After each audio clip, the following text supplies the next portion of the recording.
तो आज की क्लास में हम पढ़ेंगे induced EMF in rotating rod. और ये जो रॉड होगा ना, इसको लिख लो, ये कंडक्टर का है, यानी चार्ज कैरी कर सकता है। ये रॉड जो है वो किस मटेरियल का है? किसी भी कंडक्टर का। सिल्वर हो गया, कॉपर हो गया, है ना। तो कंडक्टिंग रॉड है ये। तो induced EMF in rotating conducting rod बोल दो, या रोटेटिंग रॉड जो किसकी बनी हुई है? कंडक्टर। तो इसके अंदर ईएमएफ कैसे आएगा? कल हमने एक चीज पढ़ी थी, जब भी फ्लक्स में चेंज आता है, क्या आता है? फ्लक्स में चेंज है, तो उससे क्या हो जाता है? ईएमएफ डेवलप हो जाता है। किसी रॉड में फ्लक्स का चेंज ले आओ, उसमें ईएमएफ इंड्यूस हो जाएगा, है ना। किसी भी चीज में ले आओ, किसी कॉइल में ले आओ, उसमें ईएमएफ इंड्यूस हो जाएगा। तो हमें अल्टीमेटली करना क्या होता है? फ्लक्स को चेंज करना होता है। कौन सी फ्लक्स है बेटा? ये मैग्नेटिक फ्लक्स। अब मैग्नेटिक फ्लक्स पहले तो हम मैग्नेटिक फील्ड बना लेते हैं। मान लो ये मैग्नेटिक फील्ड है। अब इस मैग्नेटिक फील्ड में मैं क्या करता हूँ? एक रॉड को ऐसे प्लेस कर देता हूँ, ठीक है। अब जब मैं इस रॉड को, मान लें पेनी रॉड है, तो इस रॉड को घुमाऊंगा तो ऐसे गोल घूमेगी, और जब ये गोल घूमेगी तो क्या ये मैग्नेटिक फील्ड को कट करेगी ऑब्वियसली। देखो मैग्नेटिक फील्ड तो बाहर की और है, अब रॉड घूमेगी तो इस मैग्नेटिक फील्ड को कट नहीं करेगी। तो जब ये रॉड घूमेगी तो मैग्नेटिक फील्ड को कट करेगी। मैग्नेटिक फील्ड के कट होने का मतलब मैग्नेटिक फ्लक्स में चेंज आना, और जब भी मैग्नेटिक फ्लक्स में चेंज आएगा तो इस रॉड में क्या आ जाएगा? ईएमएफ आ जाएगा। क्या आ जाएगा? क्योंकि रॉड जब रोटेट कर रही है तो किसको कट कर रही है? मैग्नेटिक फील्ड को। किसको कट कर रही है? और जब भी रॉड मैग्नेटिक फील्ड को कट करेगी तो उस रॉड के अंदर क्या आ जाएगा? ईएमएफ आ जाएगा। देखो अगर मैं डायग्राम भी बनाऊं, मान लो जो रॉड है वो ऐसे रोटेट कर रही है, घूमेगी तो क्या इसी पाथ को फॉलो करेगी? जो रेड वाला पाथ है, ऐसे घूमेगी। मान लेते हैं कि इस रॉड की जो लेंथ है, लेट से इस रॉड की जो लेंथ है वो हमने मानी L। कितनी मानी? ठीक है, गिवन कंडीशन समझ में आ गई। ये जो रेड कलर का सर्कल है, ये क्या है? ये वो पाथ है जिसको कौन कवर करने वाली है? रॉड। रॉड अब किस पाथ को फॉलो करेगी? इसी सर्कुलर पाथ को फॉलो करेगी। कोई प्रॉब्लम? अच्छा, जब ये सर्कुलर पाथ को फॉलो करेगी तो इसकी वेलोसिटी जो होगी, कभी भी रोटेशनल मोशन आप पढ़ोगे तो जब कोई चीज रोटेट करती है तो उसकी वेलोसिटी को हम नाम देते हैं एंगुलर वेलोसिटी। क्या बोलते हैं? नॉर्मल वेलोसिटी जो लिखते थे आप v, वो नहीं बोलोगे। रोटेशन के टाइम में हम किसका यूज करते हैं? एंगुलर वेलोसिटी, जिसको किस चीज से डिनोट करते हैं? ओमेगा। किससे डिनोट करते हैं? ओमेगा क्या रिप्रेजेंट करता है? किसी भी बॉडी के एंगुलर वेलोसिटी को रिप्रेजेंट करता है। अब मान लो ये रॉड जो है वो घूमी और कुछ समय बाद उसने कुछ डिस्टेंस कवर करी और रॉड यहाँ पहुंच गई, यहाँ से यहाँ। अब यहाँ से यहाँ गई तो रॉड ने कुछ डिस्प्लेसमेंट भी किया। कितना एंगल से मूव करी? थीटा। कितना डिस्प्लेसमेंट हो गया? थीटा। अगर वेलोसिटी एंगुलर लोगे तो डिस्प्लेसमेंट भी क्या लेना पड़ेगा? एंगुलर। तो अगर एंगुलर वेलोसिटी ओमेगा है तो एंगुलर डिस्प्लेसमेंट कितना होगा? थीटा।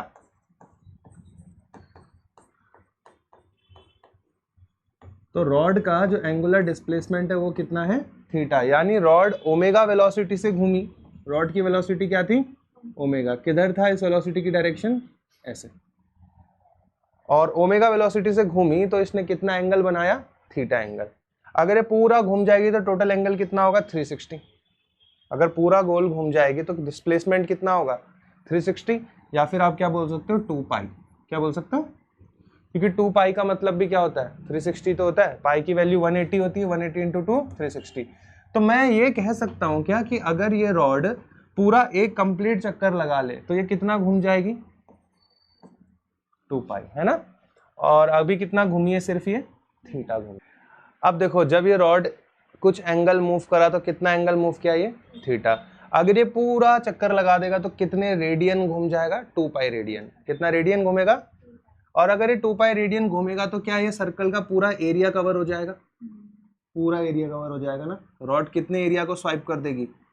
पूरे एरिया को। और कब करेगी पूरे एरिया को स्वाइप? जब ये कितना घूम जाएगी? 2 पाई रेडियन। समझ आया? तो 2 पाई रेडियन घूमने में टोटल एरिया स्वाइप हो जाएगा। और एरिया ऑफ सर्कल क्या होता है? Pi r square. Pi r radius, पर इस बार रेडियस क्या है? एल। तो एल का स्क्वायर। समझ आया? ये पाई एल स्क्वायर क्या है? पाई एल स्क्वायर है एरिया ऑफ सर्कल। यहाँ पे आर की जगह हमने लेंथ क्या ले रखी? एल, इसलिए हम एल लेंगे। तो 2 पाई रेडियन किसके इक्वल है? Pi L square. तो अगर मैं एक रेडियन निकालूं तो वो कितना होगा? हाँ पाई एल स्क्वायर अपॉन 2 पाई। कोई प्रॉब्लम? पर मेरे को कितने रेडियन की जरूरत है? थीटा रेडियन की, तो मैं किससे इंटू कर दूंगा? थीटा से। अगर मुझे थीटा रेडियन निकालना है तो मैं क्या करूंगा? Pi L square upon 2 pi into theta. मुझे जो भी निकालना होगा मैं उससे इंटू कर दूंगा। तो यहां से अगर आप देखो पाई से पाई कैंसिल आउट, तो थीटा रेडियन के लिए आपने कितना एरिया कवर कर दिया? थीटा बाई, ये क्या आ गया आपका? एरिया। यानी जब आप थीटा एंगल मूव करें तो आपने कितना एरिया स्वाइप किया? ये जो एरिया है ये कितना आया आपका? L square theta by 2। यानी अगर आप थीटा एंगल मूव कर गए तो the area swiped by the rod is given by L square theta by 2। ये कितना एरिया है जितना रॉड ने थीटा एंगल पे स्वाइप कर दिया। कोई प्रॉब्लम किसी को? मुझे नहीं लगता यहाँ तक किसी को प्रॉब्लम है। पर सर आप ये एरिया क्यों निकाल रहे हो? समझते हैं। एरिया इसने निकाल रहे हैं क्योंकि जब ये रॉड घूमेगी तो ये किस में चेंज करेगी? फ्लक्स में। और फ्लक्स चेंज होगा तो फ्लक्स का हमें फॉर्मूला देखना पड़ेगा। What is the formula flux? NBA cos theta. यही था। अगर कॉइल है तो n लगा दो, अगर n नहीं लगा रहे तो कोई नहीं, अगर नंबर ऑफ टर्न्स 1 है तो n की जरूरत पड़ेगी नहीं। वैसे फ्लक्स का जनरल फॉर्मूला क्या होता है? BA cos theta.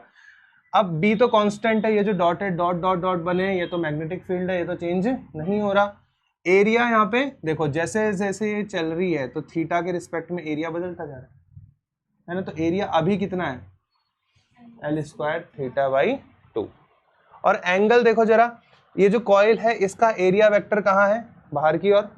और मैग्नेटिक फील्ड भी कहाँ है? तो एंगल कितना हो गया इनके बीच का? 0 डिग्री। समझ में आ गया ना? क्लियर हो गई बात? तो जो फ्लक्स का फॉर्मूला है, अगर आप ध्यान से देखें द फॉर्मूला फॉर फ्लक्स, तो इसमें हमको सब कुछ अभी मिल चुका है। अगर आप बोले हमें क्या क्या मिल गया है तो ध्यान से सुनो। फाई का फॉर्मूला क्या आता है? BA cos थीटा, जिसमें B की जगह तो हम B रखेंगे, एरिया की जगह क्या रखेंगे हम? L square theta by 2। और cos थीटा किसके बीच का एंगल होता है? मैग्नेटिक फील्ड और एरिया वेक्टर। मैग्नेटिक फील्ड किधर की ओर है? बाहर। देखो जो सारे ब्लैक डॉट्स हैं किधर की ओर है? बाहर। और ये जो सर्कुलर एरिया है इसका वेक्टर भी कहाँ होगा? बाहर की ओर। तो एंगल कितना होगा इनके बीच में? थीटा कितना होगा? 0 डिग्री। तो फ्लक्स कितनी आ जाएगी? B L square theta by 2। और cos थीटा 0 है क्योंकि जो मैग्नेटिक फील्ड है जो डॉट है ये बाहर की ओर है, और इस पूरे एरिया का एरिया वेक्टर भी कहाँ है? बाहर की ओर। तो एंगल हो गया 0 डिग्री। तो cos 0 1 होता है, तो लिखने की जरूरत है नहीं, लिखना चाहो तो लिख लो, पर 1 इंटू समथिंग वही रहेगा। अगर हमें फ्लक्स मिल गया है, क्योंकि हमारा मेन टारगेट क्या है? क्या निकालना? EMF। कितना EMF इंड्यूस्ड होगा? तो अगर आप EMF की बात करो तो what is the formula of EMF? D phi by D T. Minus का साइन होता है वो डायरेक्शन बता रहा है, अभी हम सिर्फ मैग्नीट्यूड निकालना चाह रहे हैं इसलिए माइनस नहीं लगा रहे हैं। तो E इक्वल्स टू क्या हो जाएगा? D by D T. Flux कितना है आपका? तो आप बोलोगे sir B L square theta by 2। ये आ गया फ्लक्स। डिफरेंशिएशन करना है इसका, अभी सिखा रखा है मैंने आप सभी को डिफरेंशिएशन। आपको पता होना चाहिए बी मैग्नेटिक फील्ड क्या है? Constant. Length of the rod भी क्या है? कांस्टेंट। पर ये थीटा तो बदलता जाएगा टाइम के रिस्पेक्ट में। समय आगे बढ़ेगा तो ये एंगल बढ़ता नहीं जाएगा। Thank you sir. कैसे? बढ़िया सर, ऐसे समझो ना। देखो बी क्या है यहाँ पे? कांस्टेंट। क्यों? क्योंकि मैग्नेटिक फील्ड आपने सेट कर दिया कांस्टेंट, आप नहीं लगाया ये constant magnetic field. Length of the rod बदल जाएगी क्या? घूमेगा जब ये रॉड, जब ये पेन से गोल गोल घूमेगी तो क्या लंबी होती जाएगी? नहीं, तो इसकी लेंथ भी क्या रहेगी? कांस्टेंट। लेकिन ये थीटा एंगल बदलता जाएगा किसके रिस्पेक्ट में? कि जैसे जैसे समय बीतता जाएगा ये रॉड और ज्यादा दूर जाती रहेगी और एंगल बढ़ता चला जाएगा। तो क्या चेंज हो रहा है? थीटा। थीटा क्या था यहाँ पे? Angular displacement. और नीचे क्या है? टाइम। तो यहाँ पे देखो जरा जो कांस्टेंट है उनका तो डिफरेंशिएशन होगा नहीं, तो बी तो कांस्टेंट है उसका डिफरेंशिएशन नहीं होगा, उसे कहाँ रख दोगे? बाहर। एल स्क्वायर का डिफरेंशिएशन भी नहीं होगा क्योंकि वो भी कांस्टेंट है, उसे भी कहाँ रख दोगे? 2 का डिफरेंशिएशन भी नहीं होगा, उसे भी कहाँ रख देंगे? तो रह क्या गया? D theta by D T. अब किसी भी चीज के अगर डिनोमिनेटर में टाइम आ जाता है, क्या आ जाता है? तो हम ये कहते हैं कि ये जो थीटा है वो किसके रिस्पेक्ट में चेंज होगा? टाइम बदलेगा तो थीटा भी बदलना चाहिए। अगर थीटा नहीं बदल रहा है टाइम के रिस्पेक्ट में तो थीटा क्या हो गया? कांस्टेंट। और डिफरेंशिएशन ऑफ कांस्टेंट क्या होगा? 0। लेकिन अभी थीटा कांस्टेंट नहीं है तो इसका डिफरेंशिएशन होगा। अब ध्यान से देखो, डी थीटा क्या है यहाँ पे, डी थीटा किसको बता रहे हैं यहाँ पे, एंगुलर, और ये क्या बता रहे हैं, तो इस पूरे टर्म को हम क्या बोल सकते हैं पता है, ये जो D theta by D T है इसे हम बोलेंगे rate of change of angular displacement. क्या बोलेंगे, रेट ऑफ चेंज, यानी एंगुलर डिस्प्लेसमेंट कितना तेजी से चेंज हो रहा है, किसके रिस्पेक्ट में, टाइम के। तो इस पूरे टर्म को क्या बोलेंगे, rate of change of angular displacement. और rate of change of angular displacement को ही क्या बोलते हैं बेटा, एंगुलर वेलोसिटी, क्योंकि एंगुलर वेलोसिटी का फॉर्मूला क्या होता है, डी थीटा बाई, है ना। नॉर्मल वेलोसिटी भी तो क्या होती है, डिस्प्लेसमेंट अपॉन टाइम, तो एंगुलर वेलोसिटी भी क्या होगी, एंगुलर डिस्प्लेसमेंट अपॉन, तो क्या मैं D theta by D T को ओमेगा लिख सकता हूं, तो बस हो गया यहाँ से कंप्लीट। तो लास्ट स्टेप हम यहाँ लिख देते हैं कि जो हमारा ईएमएफ आएगा वो क्या आएगा, B L square D theta by D T क्या हो जाएगा, ओमेगा अपॉन इतना ईएमएफ इस रॉड के अंदर इंड्यूस हो जाएगा, ठीक है ना। यही क्या है आपका induced EMF in rod, formula याद रखेंगे समझ के। यानी कि अगर ये रॉड, अगर ये जो ब्लू वाला रॉड है अगर ये घूम रहा है, इसको जूम कर ले, हमारा सारा फोकस इसमें ही होना चाहिए। अब ये जो ब्लू वाला रॉड जब घूम रहा है, मान लो ये रॉड ही है पेन, जब ये घूम रहा है तो इसके अंदर क्या आ जा रहा है, वोल्टेज आ जा रहा है, क्या आ जा रहा है, जिसको हम ईएमएफ भी बोल रहे हैं। अगर इस रॉड के अंदर वोल्टेज आ गया तो इसका मतलब इस रॉड के अंदर करंट भी फ्लो होगी, डायरेक्शन भी तो होगी। और कल एक रूल बताया था Fleming right hand rule, to find the direction of induced current. तो सबसे पहले हमें अपना राइट हैंड लेना था, और राइट हैंड के फिंगर्स को सबसे पहला जो आपका थंब है वो क्या बताता था, motion. First finger magnetic field, तो थर्ड फिंगर जो मिडिल फिंगर है वो किसकी डायरेक्शन बताएगी, करंट की, यही पढ़ाया था मैंने। If your thumb is indicating the direction of motion, then the first finger will indicate the direction of magnetic field, and finally the middle finger will positioning the direction of current।